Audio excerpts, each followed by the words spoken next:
नमस्कार दोस्तों, आप सभी को स्वागत है हमारे YouTube चैनल गरुड़ पुराण में।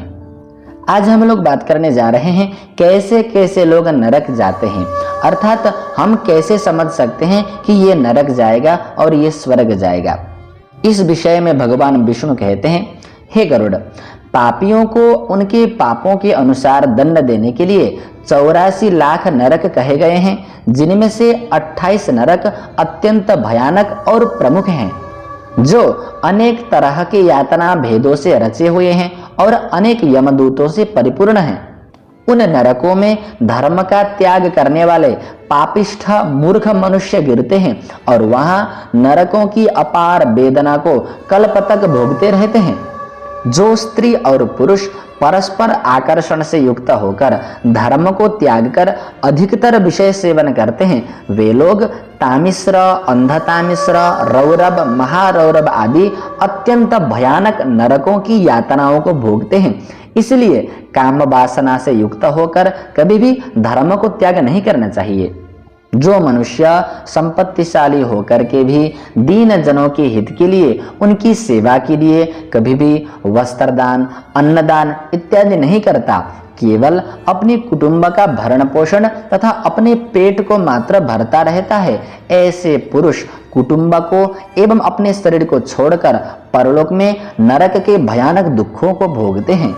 जो मनुष्य अनेक प्राणियों से बैर भाव करके अपने शरीर का पोषण करता है, अर्थात अपने शरीर को हृष्ट पुष्ट रखने के लिए मांस भक्षण करता है, वह पापी पुरुष भी इस मानव शरीर को छोड़कर पाप रूप मित्र को साथ में लेकर अकेले ही भयानक नरकों में जाता है और वहां अत्यंत भयानक कष्टों को भोगता है। जो मनुष्य हमेशा दूसरों को ठगने के लिए ही लगा रहता है, अपना पोषण करने के लिए दूसरों का अहित चाहता है और दूसरों के साथ में छल करता है, ऐसा मनुष्य भी परलोक में नरक आदि दुखों को भोगता है।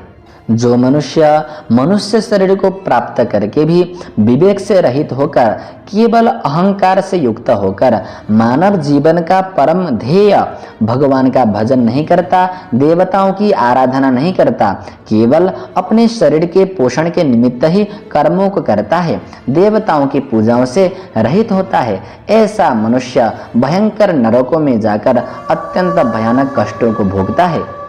अपने पापों के अनुसार जो उसे नरक मिलते हैं, उनमें अति भयानक यातनाओं को भोगकर जब पाप क्षीण हो जाते हैं, तब जीव पुनः मनुष्य शरीर को प्राप्त करके मृत्युलोक में आ जाता है। और यदि यहाँ आकर वह पुनः पुण्य कर्म नहीं करता, दीन जनों के हित के लिए कुछ शुभ कर्म नहीं करता, अन्नदान, वस्त्रदान इत्यादि कर्म नहीं करता, तो फिर उसे पुनः उन्हीं नरकों में जाकर उन्हीं भयानक यातनाओं को भोगना पड़ता है। इसलिए अच्छा यही है कि मनुष्य शरीर के रहते ही शुभ कर्म किए जाएं, जिनसे हमको नरक यातना भोगनी ना पड़े।